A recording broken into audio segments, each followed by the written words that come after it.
They left the locker room, Joe. It wasn't 7 minutes.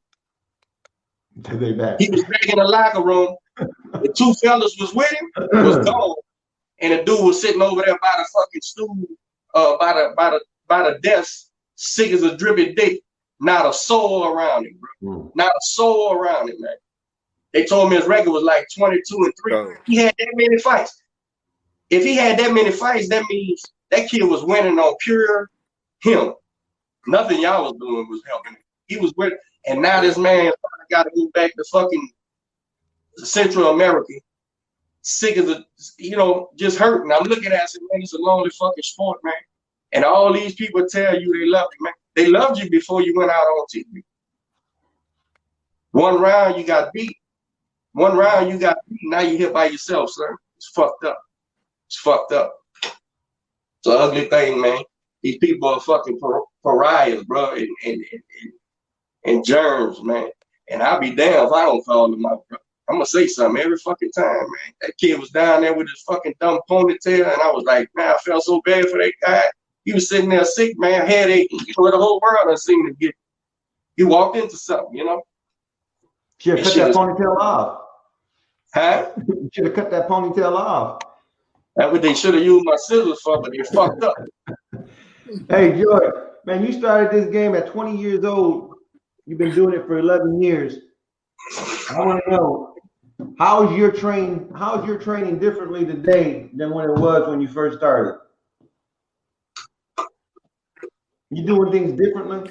Is your body reacting differently? You more conscious of things?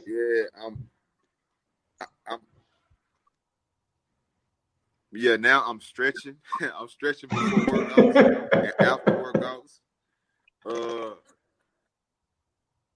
And recovering more. I'm recovering more. So I'm still training. I'm training even harder than when I started, but these are things I factor in that are important.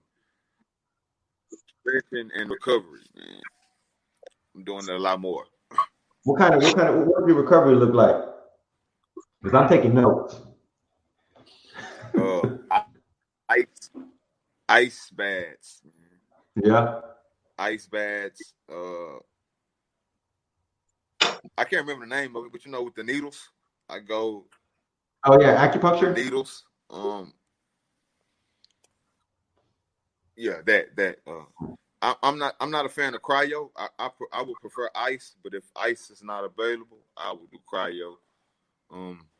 And resting. That's a big one too. Yeah, because man, our fucking bodies. You keep putting a beating on. It's an amazing thing. Say that again. I said our bodies can only take so much beating at one time. Shit, we need to let that shit rest. Oh yeah. Mm-hmm. It's amazing. It's amazing what. Facts. It's amazing what the human body does. Your body, the science. I'm a believer, so I believe it was the intended purpose. But the body will tell you, say, bro, I'm fucking tired yet. And if you don't go to rest, you'll get sick, right? Your body starts cramping. Yeah. I'm gonna tell you this, and Joe proved me right. When you in shape, when you training, when you in shape and shit, even going to the grocery store, man, you get near junk food and candy and shit, and you like, ugh, I don't want that shit. You know what I'm saying? You go to the fruits and something. Yeah. You know what I'm saying? That's our chemistry, bro. Yeah. Your body telling you, man, I don't need that. I need real energy for what you've been putting me through.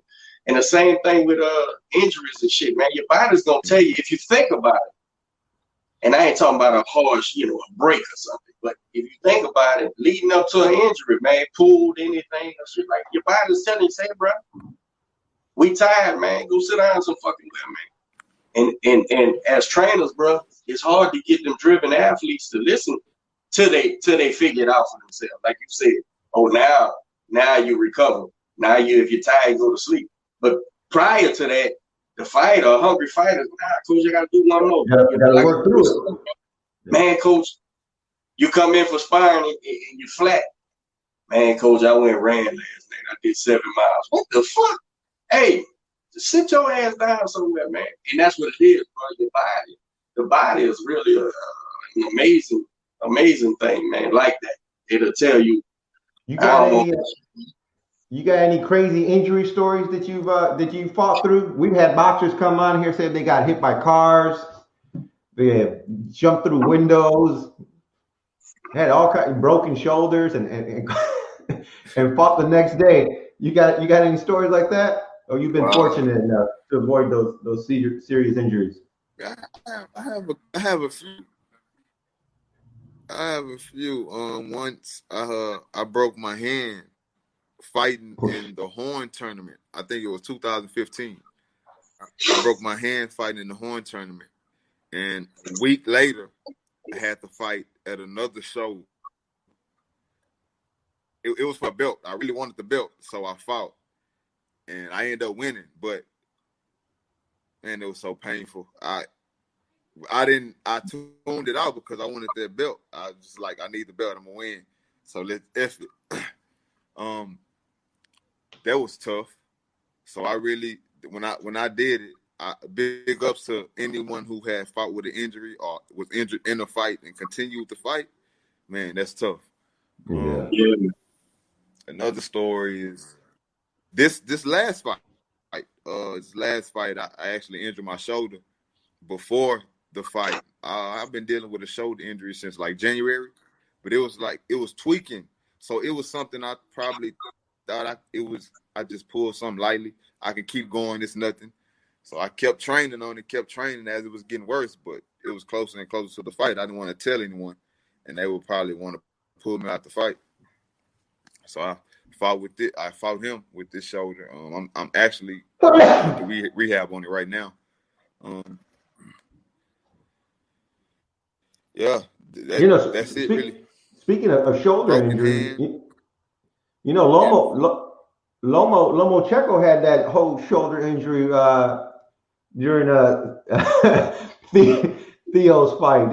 He had had surgery right after the fight. That might explain a lot, huh? What are your thoughts on that injury, Derek?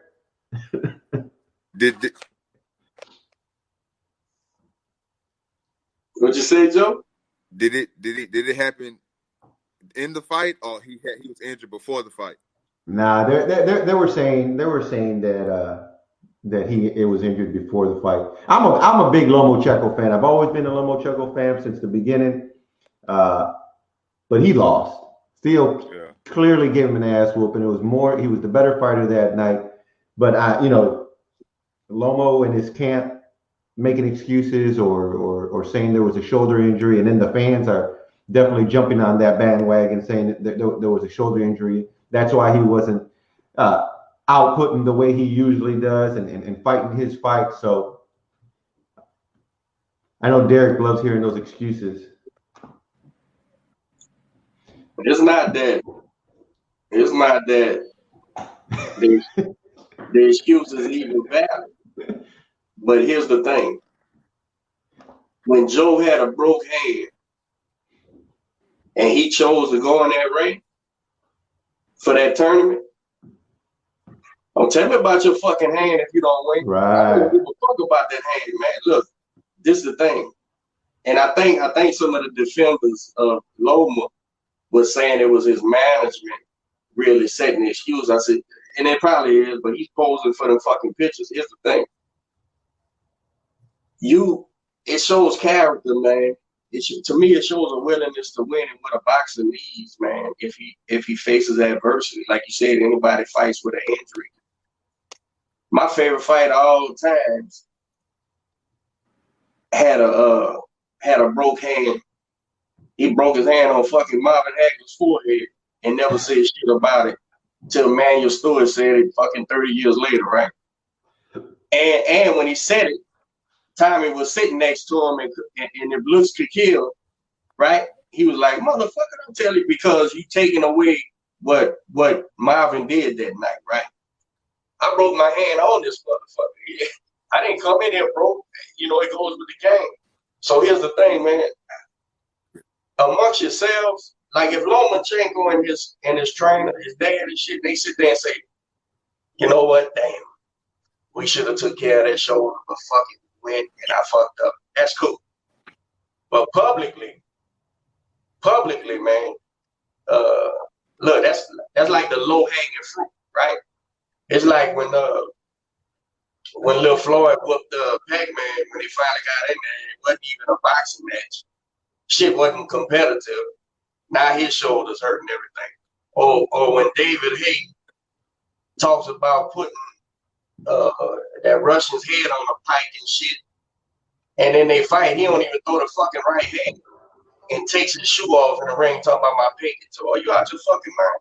Look, let's go back to the fucking thing. We'll talk about it amongst ourselves, man, but it devalues what you are. It devalues what you're doing, and most importantly, you devaluing your opponent. And you know, there's no greater test of character than a man who just was defeated, right?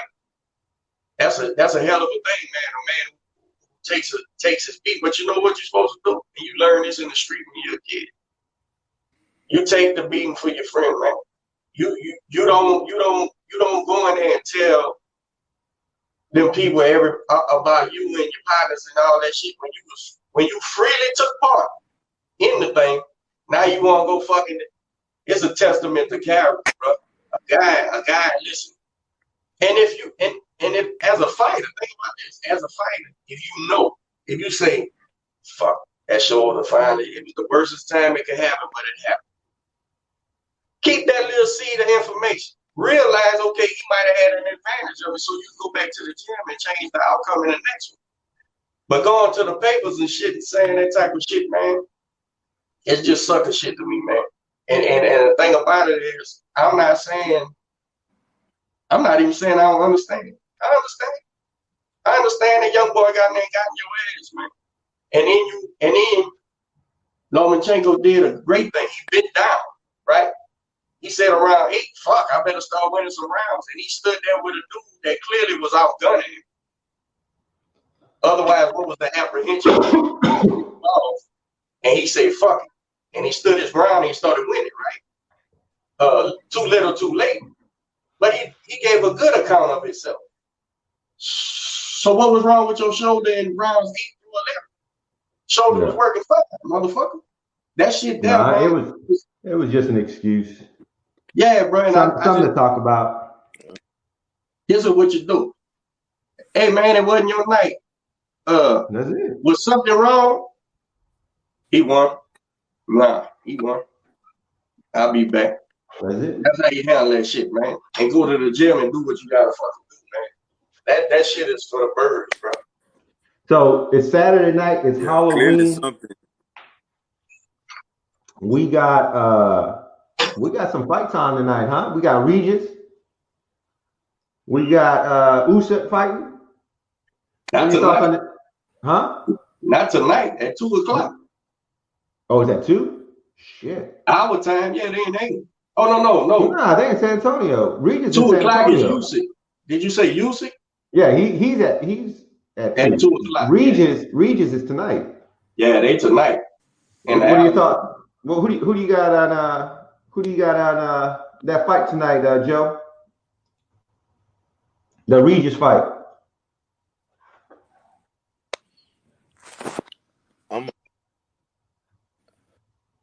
I'm gonna go with Regis. Me too. Yeah, H-Town represent, New Orleans represent.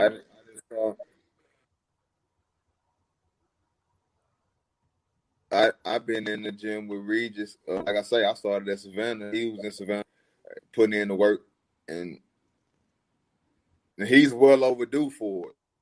Like he's well overdue for everything he's doing. So, yeah, Regis a dog. Quentin Randall's watching right now. He wanted us to tell you that he said, "Tell Joe I said we up next."